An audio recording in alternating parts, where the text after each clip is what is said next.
But even this small amount of money that comes to us, and then it's hundreds and billions of dollars. And so before the crisis, so we had $80 billion of influx to not only large institutional investors just were doing that because actually they raise money from such simple people, who don't know much about that. And so then remembering this about their opinions, so they form their portfolios.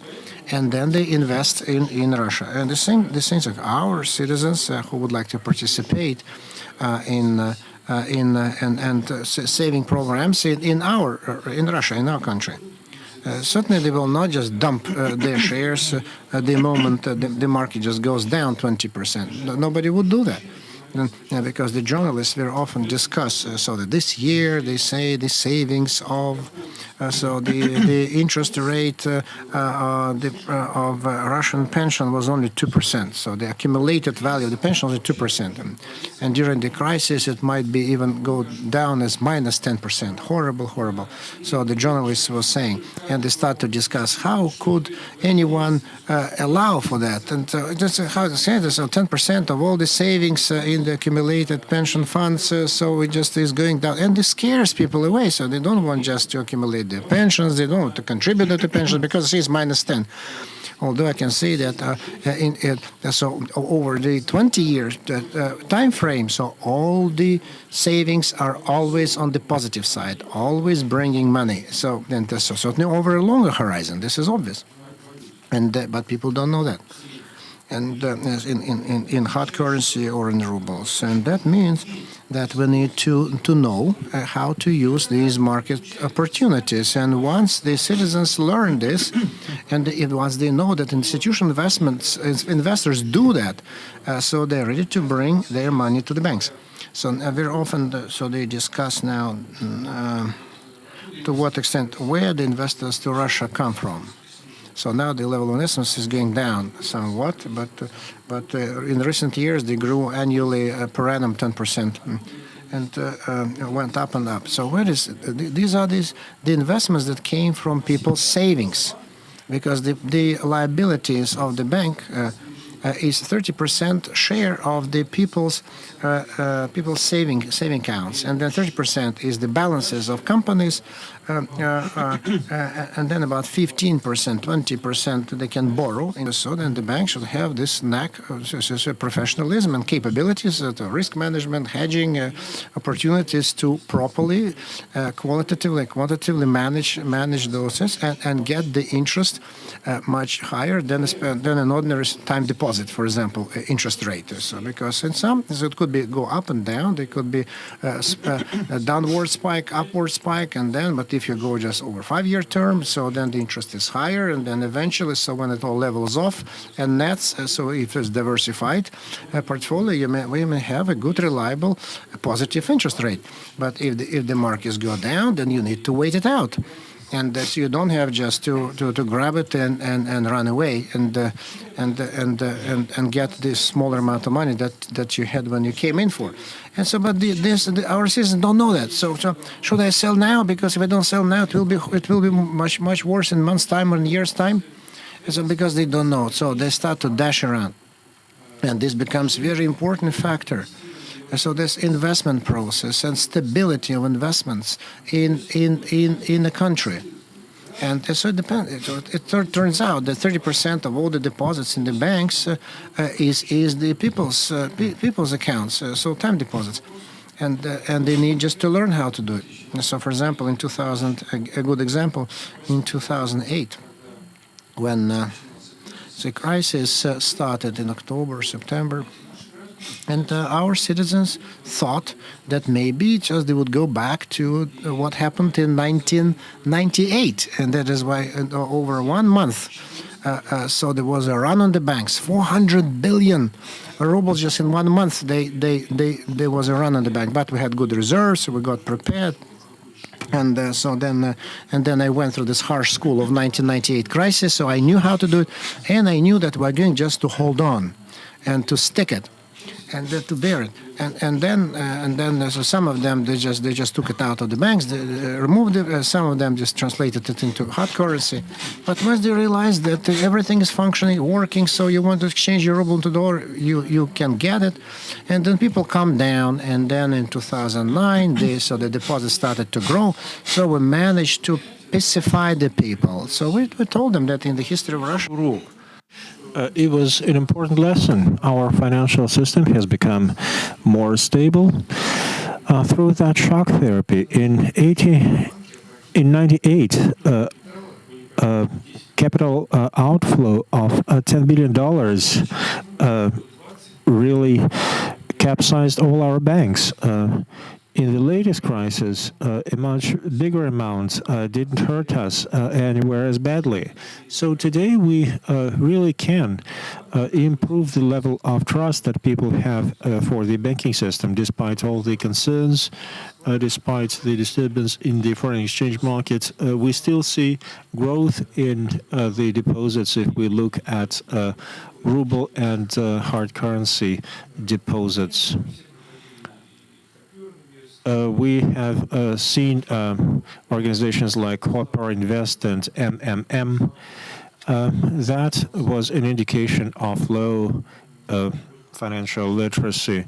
Our task is to educate people, to teach them to work with different financial instruments. A very usual, very common thing, custom tax declaration. I receive declarations for my car, for my property. There are additional declarations for income tax. We all have to be able to do that, and we have to be able to use deductions associated with education, children, healthcare, other things. That's the path I would take. Taxes, they're relevant to all of us. Insurance and pensions. That's what we all would need. Bank deposits, loans, they have to be documented properly. Amongst all loans, consumer loans play an important role. Today, people borrow at 25%. Sometimes it's hidden, though. Mortgage loans. Finally, the central bank has come up with a methodology to really identify the true interest rate that people are going to pay, and consumer societies make sure that these rules are abided by. If there are violations, then it should immediately raise concerns. Our foundation has 40 centers in different parts of the country, and we get most questions that have to do with designing proper legal documents, getting support in case a deception or fraud has taken place, who is going to help. Simple loan situations and various payments associated with utilities. Today, managing companies raise their service costs and fees. So this becomes an important item on the agenda. So people should know these things. When they are educated, that gives them better comfort and broader opportunities, and that also improves the stability of the financial system in general. Aleksey, to follow up on what you said, don't be nervous, try to think long term. Within our project, we did a survey. Sociologists asked people, do you think government pension is going to be sufficient for you when you retire? And 70% of the people said no. And then we asked, do you have any savings? Do you do anything about it? They said no. Our sociologists never ask them why. I wonder, do people have no habit for such planning, or do people count on their children to provide for them? Such surveys show that Russian citizens, for some reason, believe that the government has to provide for them, that it's not up to them during their lifetime. Life went far away. Now the government says you are on your own, you have to provide for yourself, you have to save up. But the citizens still believe that all that matters is that they have a certain record of employment, and then the government would provide. And then when the time comes and their pensions are not high enough, they are surprised and they begin to get nervous. That's how it is, and that's where we're really lacking compared to many other countries. If we are to raise pensions now, well, many of you know about taxes, then insurance payments have to be not 30%, but 36% or 40%, or we have to move those expenses to the people and collect more taxes. And by the way, the compulsory part of the fully funded pension was assumed as essential because citizens are not ready to save up. So there's got to be a part of the pension which will train them to save, teach them to save. Every citizen has an account, and this account can be managed, and one can look into it and find an appropriate mode or package. In 2003, when we, together with Mr. Graf, started it, we thought that this was the most important part of the education. It also is significant financially. The demographic situation in the country is quite harsh, sometimes worse than in many developed countries. Because of some military circumstances, because of the 1990s, where we had a lot of mortality, especially amongst male population.